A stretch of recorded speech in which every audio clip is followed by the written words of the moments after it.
The woman in the tiara. Her name is Megan Hartley, and this is her bachelorette party. She is surrounded by her closest friends, completely unaware that an unwanted guest has just arrived. It's her ex-boyfriend, Daniel Cruz. He has a Glock in his hand, and he is about to bring the celebration to an abrupt and violent end. A few moments later, he is at Megan's front door with the Glock concealed behind his back. Chunky too, Inside, Megan hears the knock. She makes her way to the door. When she opens it, her face falls. A brief, tense exchange ensues between the two. He takes hold of Megan's wrist and pulls her out of the apartment into the hallway. A couple of moments later, the two are seen walking toward his car. They get into the vehicle, pull out of the parking lot, and disappear into the night, leaving a party to celebrate a bride who was already gone. Inside apartment 214, the party continued for exactly 5 minutes. Music played from a small Bluetooth speaker. I'm not gonna lie. You got a crazy ex come to your bachelorette party. I don't know how he found out where she was and what was going on, but if you know you got a crazy ex, and granted, and why I don't understand why people don't look out the peephole no more. Like she just willing, y'all just willing, especially women. Y'all should always look out the peephole. Now, if you gonna walk up to the door and you see your ex, I know he a man and he probably surprised you so you couldn't shut the door, but that's where she messed up at. And yeah, bro. But we On the finna kitchen counter. Laughter and conversation filled the space, masking the silence that had fallen just outside the door. At 10:20 p.m., one of the bridesmaids walked from the living room toward the kitchen. She felt a cool draft from the hallway and noticed the apartment's front door was slightly ajar. Assuming Megan had just stepped out to talk to a neighbor or take a call, she called out her name. There was no response. She called again, louder this time. Another guest noticed her concern and asked for the music to be turned down. The sudden quiet felt heavy. The bridesmaid walked to the doorway and peered into the empty, dimly lit hall. She checked Megan's bedroom and the guest bathroom. Both were empty. Then came the discovery that shifted confusion into real fear. On the granite countertop, next to a half-eaten plate of snacks and party favors, lay Megan's essential items. Her smartphone was there. Her purse, containing her wallet and ID, was beside it. Her car keys were on top of the purse. These were the items a person does not leave behind voluntarily. The first 911 call was logged at 10:50 p.m. A bridesmaid, her voice unsteady, reported her friend missing from her own bachelorette party. The dispatcher processed the call as a high-priority welfare check. While the guests waited for law enforcement, another call was made to Megan's fiancé, Tyler Nichols. He was at a separate event in Tempe, but left immediately. He arrived at the apartment complex within 30 minutes, just as the first Scottsdale Police Patrol car was pulling into the gate. Responding officers entered apartment 214 and found a group of 11 visibly distressed witnesses. The party decorations and food stood in sharp contrast to the atmosphere of controlled panic. The officers separated the witnesses and began taking preliminary statements. They confirmed the items left on the counter: phone, wallet, keys. They also noted the open front door, which the guests had not closed.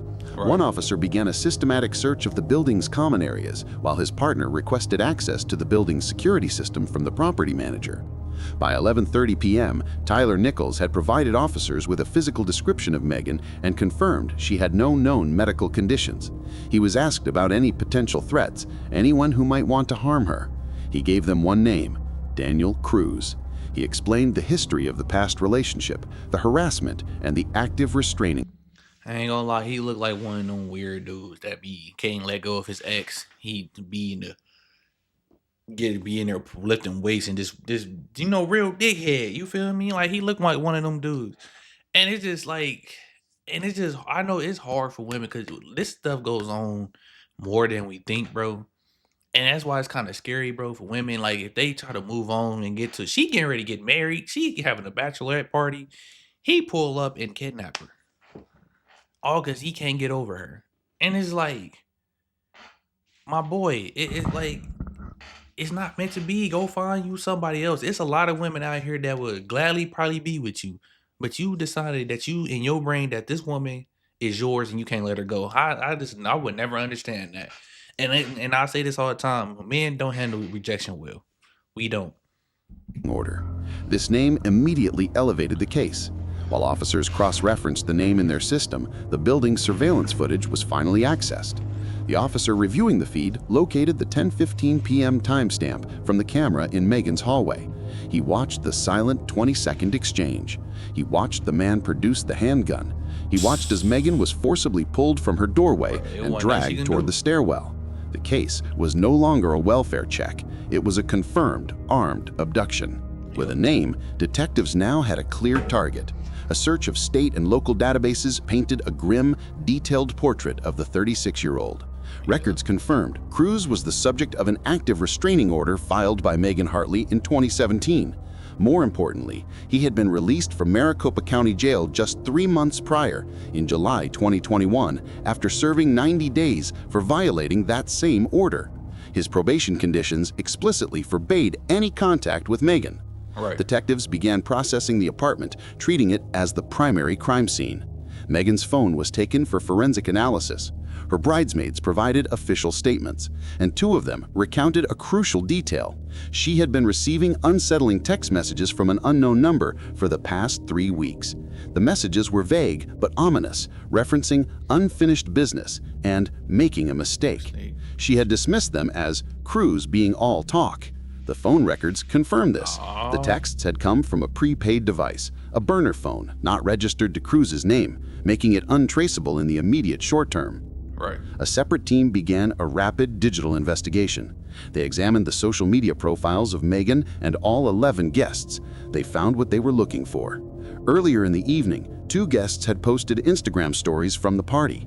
Both had used the location tag. Ooh, yep. That's where they're mistaken at.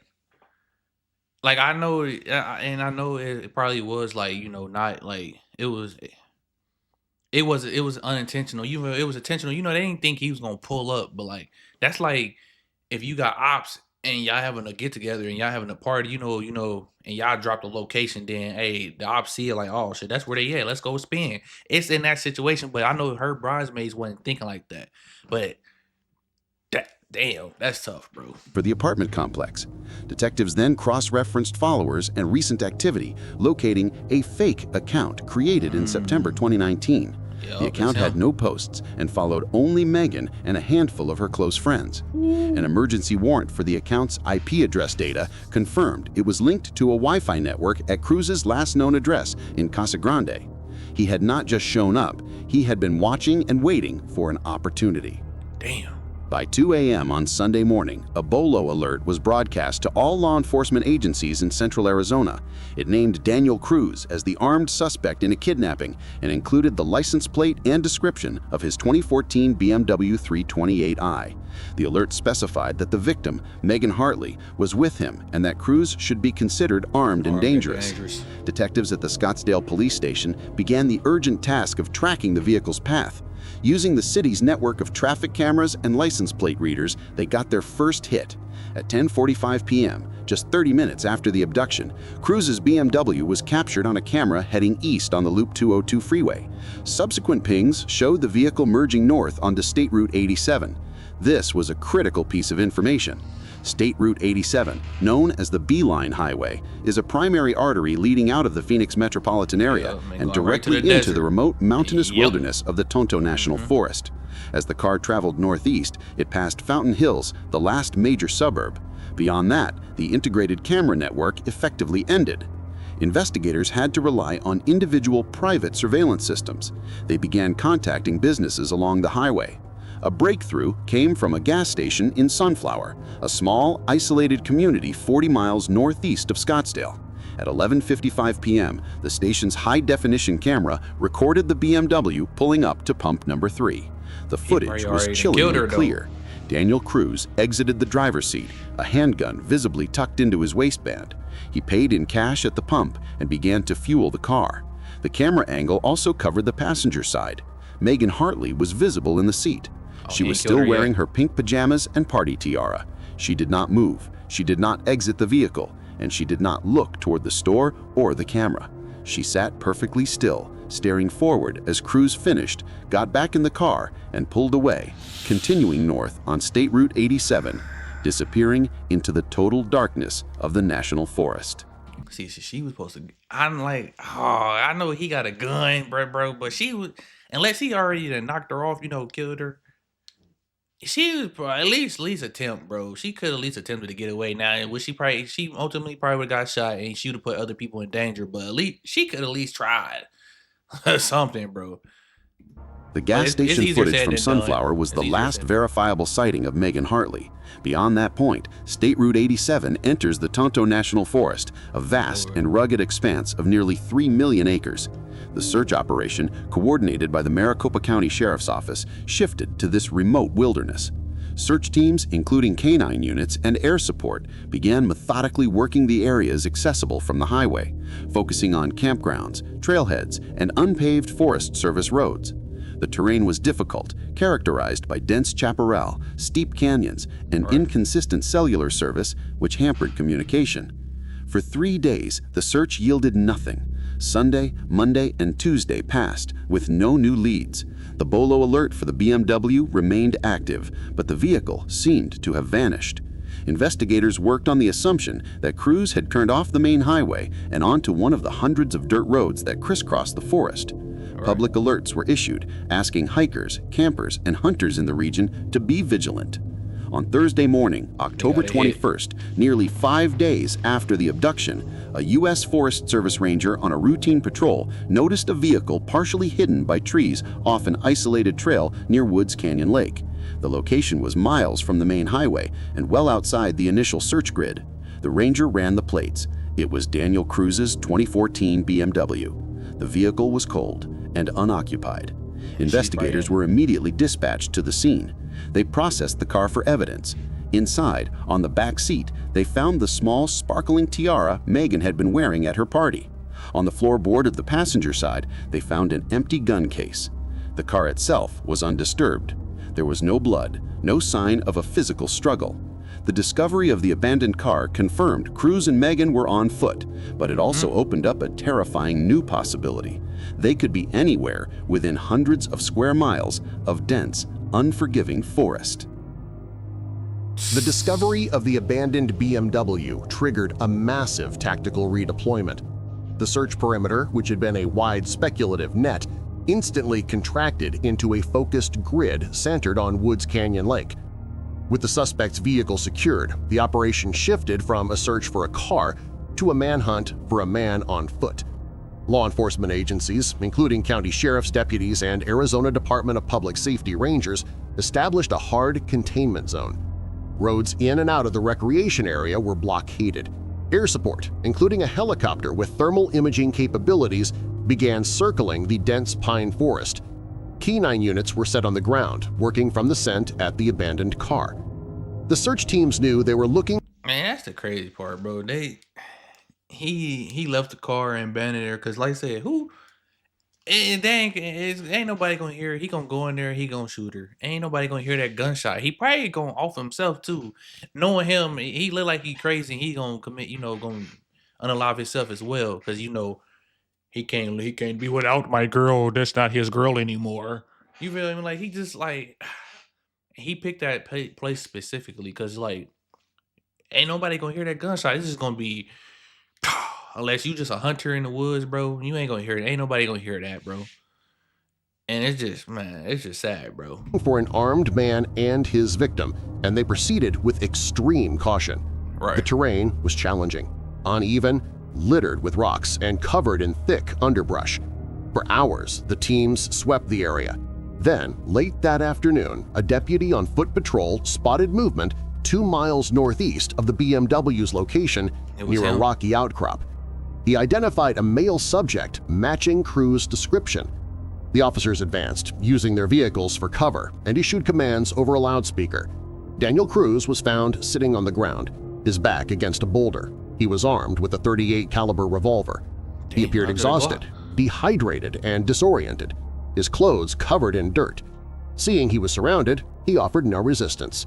He complied with commands, placed the weapon on the ground, and was taken into custody without a fight. As officers secured him, they saw he was alone. Megan Hartley was not with him. At the Gila County Sheriff's substation, detectives attempted to question him. They had one urgent question: where is Megan? Cruz, now clear-headed and seated in an interrogation room, gave his only response. He invoked his right to remain silent and immediately requested an attorney. The interrogation stopped. Of course, his bitch ass did. Daniel Cruz was booked on charges of kidnapping and aggravated assault, but he provided no statement, no confession, and most critically, no information on Megan's location or her condition. The man who had taken her was in custody, but the victim was still missing. Right. Cruz's silence was a tactical blow to the investigation. With the suspect in a holding cell and refusing to talk, the search for Megan Hartley became a desperate race against time, the elements, and the vast, indifferent wilderness. The operation, which had been a manhunt, was now purely a search and rescue mission.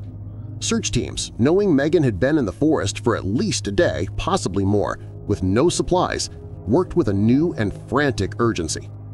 The temperatures in that high-altitude region had dropped significantly at night, and hypothermia was now the primary threat.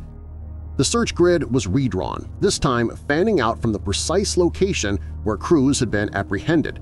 Volunteers on foot, mounted patrols, and canine units worked shoulder to shoulder, combing through dense thickets, ravines, and boulder fields.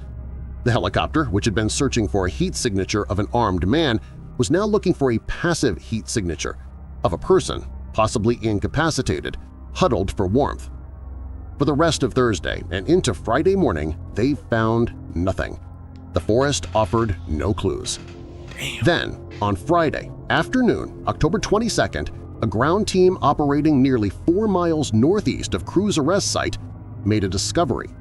A canine unit had shown interest in a dense cluster of ponderosa pine trees. One of the searchers moved in to investigate and saw a patch of pink fabric. It was Megan. She was found huddled at the base of a large pine, partially concealed by low-hanging branches. She was disoriented. Her lips were blue and she was shivering uncontrollably. She was alive, but just barely. I don't know I don't know why he did it. Maybe she ran from him. I don't know. But like, I'm just glad nothing happened to her. Paramedics were airlifted to the remote location. Right. They confirmed that she was suffering from severe dehydration and acute hypothermia. Yeah. She was conscious but unable to speak coherently. As they treated her and prepared her for extraction, one fact was clear. She was physically unharmed, with no signs of assault. She had been left in the woods alone for an unknown hours of time. The searchers had found her, but the full story of what happened in those 5 days was still locked away, partly with a silent suspect and partly with a victim too weak to speak. Right. After she was medically cleared, Megan Hartley provided investigators with a full account of the 5-day ordeal. She stated that Cruz had contacted her repeatedly, threatening to harm her fiancé and friends if she refused to speak with him. On the night of the party, he demanded she come outside, threatening to enter the apartment and make a scene if she did not comply. Fearing for her guests, she opened the door to reason with him, at which point he grabbed her and forced her to the car. During the long drive, he was erratic, alternating between apologies and accusations, insisting they could start over and disappear together. When they reached the remote area near Woods Canyon Lake, he became paranoid, eventually telling her on Thursday morning to walk into the woods and wait, saying he had to figure things out. She complied out of fear. That nigga was scared. That's why he didn't really want to do it. Like, don't get me wrong, he's still weird as hell. He's still a weirdo. But he was scared. He wasn't gonna do nothing. He didn't want to hurt that girl. He just one of the weird dudes that just couldn't take the rejection of them not being together no more. And it's just like, bro, like, it's cool, bro. Like, y'all broke up. Move on. Go find somebody else. Like I said, I'm glad he didn't do nothing to her for sure. That's the main thing. But he wasn't gonna hurt. I thought it was over with for her, but clearly he had to think about it, because if he really was gonna do something, he would have did it. He left her with nothing, no food, no water, no jacket, before walking away. In February 2022, Daniel Cruz appeared before a Maricopa County judge, facing an overwhelming case built on surveillance footage, digital evidence, and victim testimony. He accepted a plea agreement. He pled guilty to charges of kidnapping, aggravated assault, and unlawful imprisonment. He was sentenced to 18 years in the Arizona Department of Corrections. Megan provided a victim impact statement that was read to the court, but she did not attend the sentencing. The incident's impact was permanent. The wedding, once scheduled for early 2022, was indefinitely postponed. In December 2021, Meghan Hartley and Tyler Nichols ended their engagement, citing the insurmountable emotional toll of the abduction. Soon You after, feel me? Meghan sold her belongings, left her job, and relocated out of state to be closer to her family. She has not returned to Arizona. I can't blame the dude either though, cause like I said, hey, 18 years, bro, dude can come back, bro, and possibly get you. Y'all think y'all living y'all life, boom, he pop up. You feel me? I don't blame him, but like, bro, it's just scary for women out there, bro. Like I say, y'all be safe, man. Y'all, yeah, watch your surroundings, bro. Y'all like I say, y'all got crazy exes, bro. Like I said, get y'all a gun and get y'all some classes. Take them and just watch yourself. You feel me? But y'all like and comment, let me know y'all thoughts on the video, man. If y'all new here, hit that sub button, man. We out, man. See y'all in the next one, man.